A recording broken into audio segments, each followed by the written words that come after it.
When you walk away, you won't hear me say, please, oh baby. Claimed! Shit. There you go. It wasn't even that good. It was I pretty know. shitty, Well, actually. it doesn't matter. They copyright claim the shit out of that song. It doesn't matter if it's like a rendition or a remix or anything like that. They claim the shit out of my Let's Plays, and I didn't even have it in for like a little bit. I had like 5 seconds of the audio, and then I muted it. And they're like, nope, too much. Bing! Claimed. Lame. Dang. Assholes. So how are we getting this? Well, thankfully, this doesn't have that song. Instead, it's got How did I live in a kingdom of fear? And I'm gonna You don't even know for sure that it's actually in this trailer either. No.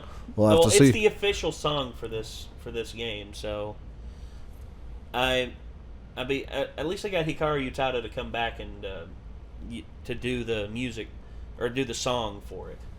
And also, Yoko Shimomura is coming back as the lead composer. So, yes, all the yes in the world.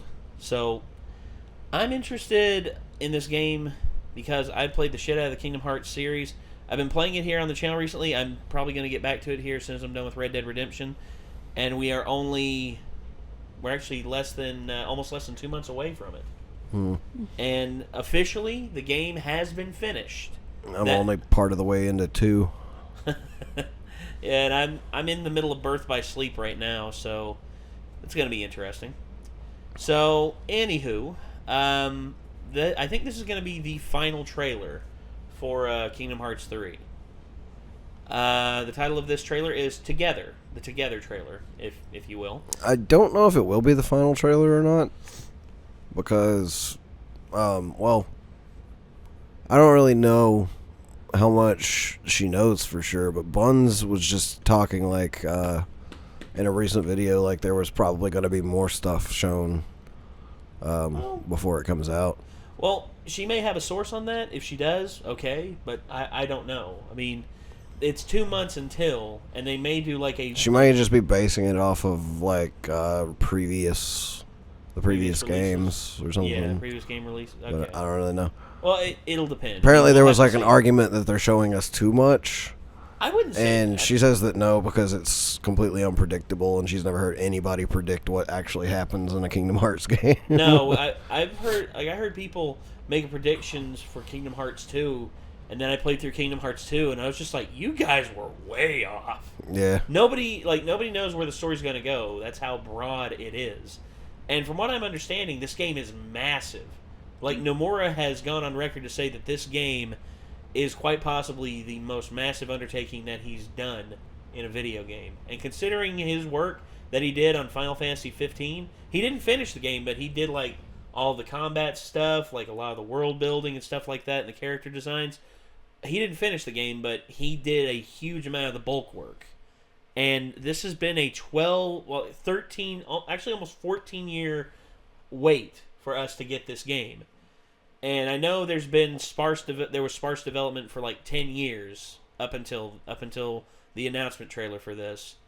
But just in like the last 4 to 5 years, the amount of work that's gone into this game, from what I've heard, is mammoth. Yeah, I know he's shown off like several of the new worlds, but I kind of hope he keeps some of them a secret. I hope so too. Yeah. I really I hope there'll be a couple things that we're just like, oh, this is in this whenever we're playing it, because that would be really cool. Yeah. Well, Tyra? Oh, I yawned and Oh. I was trying to not do it into the mic, and then I scratched myself. Ow. Okay. I just wasn't sure if you were trying to say something. Sorry. But I'm excited. I'm anticipating very much I can't wait to see what this game is going to hold, and I'm wondering how long the campaign is going to be, because if it's any indication, like the last games, it's going to be pretty long. It's going to be a really, really, really wide open campaign.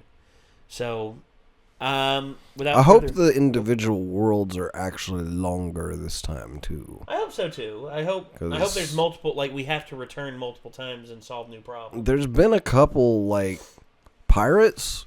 Yeah. And 2 Yeah. was super short, like for the first trip.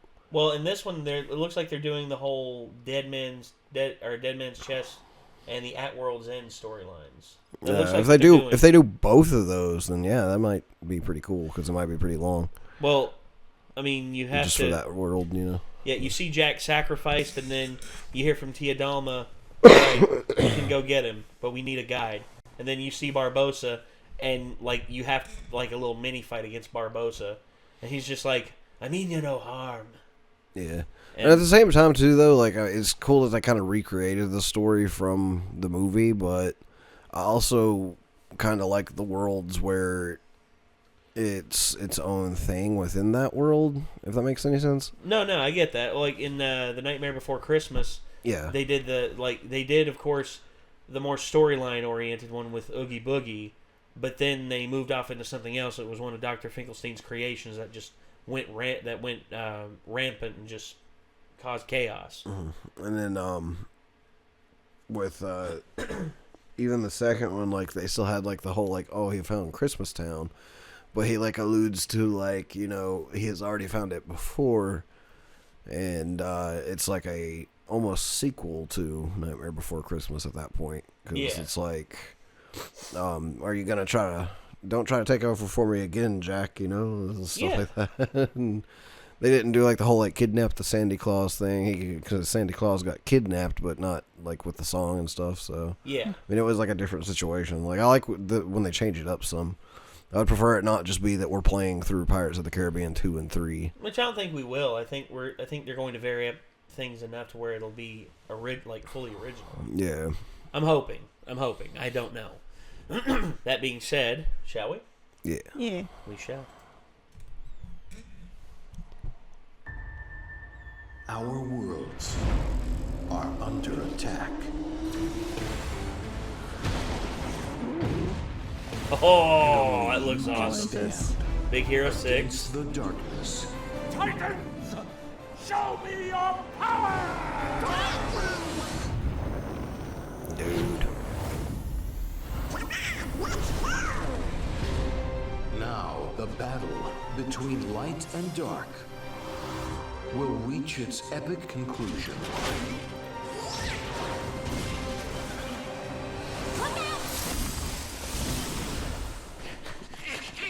Thanks, Elsa. Hey, Sora. Captain Jack Sparrow. Oh my gosh. Yeah. Make way! Hey! Rapunzel? What up, I'm Clint? not afraid to face them. Holy! Oh no! Yes. We're unstoppable. Hey, hero!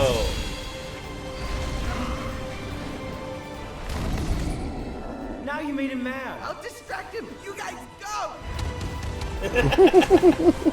For life What up, Ralph? and light, together we fight.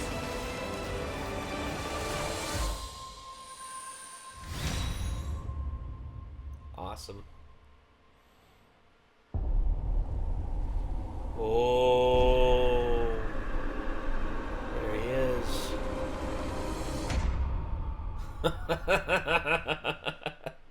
That was such a 90s trailer voiceover. Yeah, it was. Only thing that was missing for them to actually have it like that was them to resurrect the dead corpse of Dan LaFontaine and have him do the voiceover.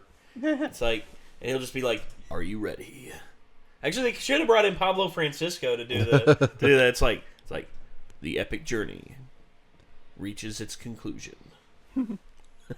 Kingdom Hearts 3.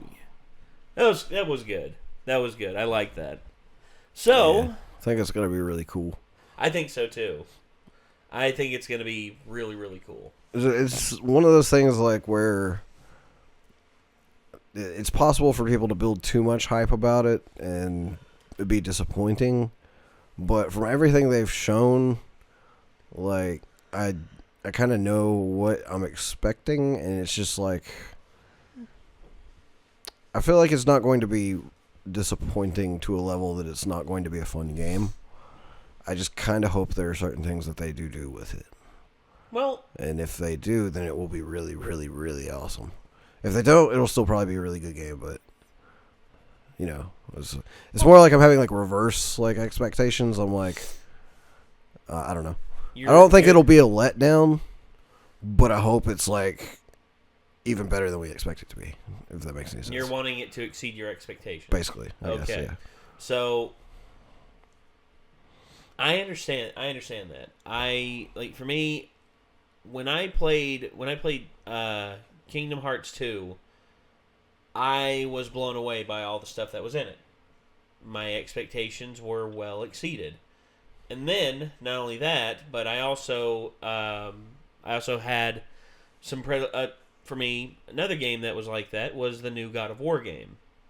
I was expecting one thing, and I got another. I got something entirely different, and not only did it meet my expectations, but it far exceeded them. Probably the best game in the series. And I'm hoping that with this, they meet my expectations, and then right when I think my expectations are safely met, boom, break on through to the other side, and holy hell, the amount of awesome that will come from this game. I'm hoping. I mean, based upon everything I've seen, it looks beautiful. The combat looks awesome. The characters, the amount of worlds that we're getting, like the new worlds. Like we're getting the Tangled world, the Frozen world. We're getting Toy Story.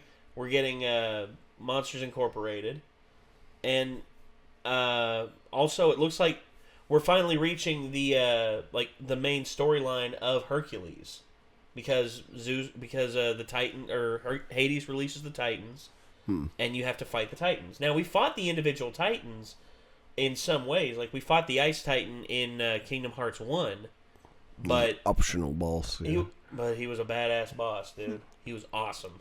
I tried him like twice, and I was like, "Yeah, fuck this noise." I was like, "I don't care to try this." The one that pissed me off the most was Kurt Zisa. Kurt Zisa, that's the optional boss out in the Agrabah. He's out in the desert in Agrabah. Yeah, I think I saw a video of him, but like I didn't actually know they had hidden like a bunch of extra bosses in there. Yeah, he was. I tried Sephiroth because I was like, Sephiroth can't be as hard as everybody says he can. And I'm just like, yeah, no, never mind. I ain't doing that. Yeah, I it's like on to Kingdom Hearts 2. Like I actually beat all of the optional bosses in Kingdom Hearts 1. Yeah, I didn't have the patience for that. I was like, I ain't got time for this. Kingdom Hearts 3 comes out in like it was like 4 months whenever I decided I didn't have time for that. So yeah, I beat Sephiroth in Kingdom Hearts 2, but then the other big optional boss that was only included with Kingdom Hearts it was Final Mix. What Kingdom Hearts 2 Final Mix was I forget the name of him now, but he was impossible. Like I barely made a scratch in him. So far, there's just one optional boss in Kingdom Hearts 2 that I've already come so close to beating that I'm like, you motherfucker, I'm coming back for your soul. Who is it? I'm trying to remember his name. Oh. So it's one of the Chain of Memories Organization 13 members. Oh. The one with the fucking book. Yeah, I beat him. Yeah, like I've gotten so close to beating him, and the only reason I can't beat him is because I don't have dodge roll yet. The shadows, like the random floating things that are of the different Organization 13 members. Yeah, like the memories or whatever. Yeah, because apparently in Final Mix they added those, and it's like the members that were beaten in Chain of Memories. Yeah, and I beat all of those. They were fun. Those were a lot of fun. Yeah, the book one just pissed me off because I got like so far into it. You know, he's so close to being dead, and then like he just kind of does something that pretty much one shots me, and I'm just like, if I had dodge roll, I could kill you. Yeah, he pulls so out I'm coming back for you, motherfucker. He pulls out. I will be back. Yeah. So. Well, I don't know if I'm gonna do all the optional bosses in 2 just because I don't think I have time at this point. That's fine. So. That's fine. That's fine. I mean, One day I might go back and try them all. That's fair. That's fair. I The only optional boss I didn't beat was that one guy, and I moved on to Birth by Sleep. I may come back to him. I may not. Depends. Oh, what I was going to say, though, is after playing Kingdom Hearts 1, I was thinking, and I was like, yeah, I remember playing this back in the day, and I didn't notice all these things that weren't that good about it because game design wasn't at the level that it is nowadays. And so I was like, there are things about this that could be improved upon in 2 that I hope are. I get to 2, and most of those are improved upon. But after playing 2 for a while, I'm now like, there are things in this game that can be improved upon. And so if he does that with 3, I'll be pretty happy about 3. Okay. So if he fixes the few things that I'm just like, this could be better. Well, the engine that he's using is the Unreal 4 engine. That's the engine that he's using for the complete game. Yeah. And I've seen the Unreal 4 engine being programmed and the amount of detail that you can go into with its combat systems and its its graphical overlays are amazing. And I'm glad Nomura decided to use a very stable engine, because if they were to use, because one problem that developers often make is like when the new engine comes out, there's often problems in it that can ruin a game. For instance, the Anvil Next engine in Assassin's Creed 3. To me, that almost ruined the game for me, because there were so many bugs and so many like glitches and so many things. Like, I completed the same quest 3 times, and upon the completion of the quest for the 3rd time, my game crashed. And I was just like, what the hell did I do? And I can't complete that quest and I had to complete that quest in order to do the optional stuff on some of the optional stuff on the side. And I'm like, this is bullshit. And then they released a patch for it like 2 weeks later, and then it finally fixed it, and it's just like, thanks, but I played it late, so I didn't have to deal with that, I guess. Yeah. It was like I'd heard everybody for a long time be like, yeah, it's not as good as the others and stuff, but I was behind on 2, so I finished up 2, and by the time I had finished up 2, I was kind of burnt out. Basically, this is how Assassin's Creed's gone for me every single year since it came out, until recently when I just haven't kept up my routine, but it was get the game for Christmas for my parents, play halfway through it, burn out, wait until right before next Christmas, ask for the next game, beat that game, but burn out and only get halfway through the next game, and wait until next Christmas to play through the rest of it as well. So basically, like, I'll start one after getting it for Christmas and then finish it before next Christmas, get that one for Christmas, start that, and then not finish it until next Christmas. Well, they're not doing yearly releases anymore. Yeah, after they stopped doing the yearly releases, I kind of stopped doing that, routine as well. But like the last one that I was not caught up on, I did not finish. I skipped Unity because Unity was just so bad. Unity was a mess. But Syndicate was cool enough for me to want to finish, but I just never did finish it. Syndicate was okay, but here recently they've hit a good stride with Odyssey, or not just Odyssey, but Origins and Odyssey. Yeah, a lot of people I hear are saying they're good. that the franchise is back on the upswing. I hear mixed about Odyssey though. Well, a lot of the people who say Odyssey is bad are just mad about the microtransactions, even though the microtransactions aren't anything like game. Some people are saying that if you don't pay for the microtransactions, that the game is actually not very fun and it's way too grindy without them. But if you actually pay for like the boosts, then the game is really, really good. And that's why they're pissed about the microtransactions, because it's kind of like extra money basically plays into whether or not the game is balanced enough to be fun. Depends on a person's play style, because if a person's play style means that they can't have fun unless they're paying with microtransactions. I play games where I enjoyed the shit out of them, and my friends played them and they didn't like it because the play style. It's almost like the same argument Heather used for the new Spider-Man game. Even though the God of War game is very similar, it's very similar in terms of its it's an action adventure game. In terms of its, they're incredibly different on the combat. No, I mean, not on the combat, but in terms of like the game. You see, certain people like certain games, and they like certain play style. How a person plays the game. Like me, I play fast and loose. Whenever I play the game, the only time I really pull back and I actually get more methodical with it is when it's absolutely necessary in the game, where I actually have to learn something, where I actually have to just do stuff. I play games fast and loose no matter what I do. Like God of War, I got my shit pushed in when I played God of War. But then after learning some stuff and learning how to dodge, learning how to throw doing the axe throw and stuff like that, and getting enemies like that, I played Spider-Man the exact same way, and again I got my shit pushed in. But you see, certain people can't play a game unless it has certain criteria of its gameplay design. Like I know some people, they absolutely refuse to play a game if it doesn't have like a full overworld. They can't stand a game that's like that. And I'm like, so you don't like open world games? They're like, no, I don't. I'm like, okay, fine, that's fine. I don't get that. No, it's finicky. People are finicky, dude. That's just how they are. Yeah. I mean, I'm just a completely different gamer because I'm like, just depending on what the game is, like I'll usually adapt my way of playing it depending on what it is and how it works. And I like a fairly like wide encompassing amount of video games. Usually if it's like genuinely like agreed by a lot of people that it's a good game, I probably also like it. Like the exceptions usually are like driving games for me and like sports titles. It's like I'll play a game of Madden with somebody, but I won't be any good at it, and I usually don't pick it up myself.